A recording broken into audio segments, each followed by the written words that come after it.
வந்து யாரையுமே ப்ளேம் பண்ண முடியாது ஒருத்தரை தவிர, ட்ரீம் வாரியர் பிக்சர்ஸ் எஸ்ஆர் பிரபு அவர் மட்டும்தான். ஏன்னா நீங்க தான் முதலீடு போட்டு ஒரு படம் எடுக்கிறீங்க. இந்த படத்தோட டைட்டில் அறிவிச்சதுலேருந்து எவ்வளோ பிரச்சனைகள் யோசிச்சு பாருங்க. டைட்டில் அறிவிக்கிறப்போ கீழே ஏறாமான் இருந்தது.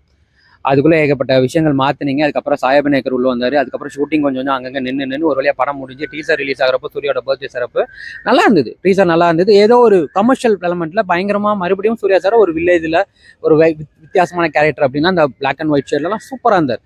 அப்போ அந்த அந்த எதிர்பார்ப்பை கொண்டு வந்து அதுக்கப்புறமும் உங்களோட கெட்ட நேரமா இல்லை, அடுத்தடுத்த ரிலீஸ்க்கான பிளான் பண்ணும் போதெல்லாம் வேற வேற படங்களோட ரிலீஸ் உள்ள வந்தது, தள்ளி போட்டுட்டே போனாங்க. அதுக்கப்புறம் ஆடியோ லான்ச்லாம் பண்ணலாம்னு நினைக்கிறப்போ அரசியல் உள்ள நுழைஞ்சது, தேர்தல் வந்தது, எல்லாம் அதாவது 1 2 இல்லை ஏகப்பட்ட தடங்கல்கள் எல்லாத்தையும் தாண்டி ரிலீஸ்க்கான டேட்டையும் ஃபிக்ஸ் பண்ணி நாளைக்கு ரிலீஸ் டிக்கெட்டையும் ஓப்பன் பண்ணி 2 நாளைக்கு முன்னாடி ஒரு ஒரு அரசாங்கமே மாறி எப்போவுமே ஜியோன்றது அப்படியே நெக் டு நெக் காத்துட்டு இருக்கிற மாதிரிலாம் இல்லாமல் 2 நாளைக்கு முன்னாடியே கொடுத்து எல்லாமே ஸ்மூத்தாக இருந்தது. ஒரு வழியாக படம் வரப்போகுது நம்ம நைட்டு வந்து இந்த மாதிரி புல் பண்ணுறதுலாம் எனக்கு தெரிஞ்சு சினிமா ரசிகர்களுக்கு சூர்யா ரசிகர்களுக்கு பண்ணுற துரோகம் தான்.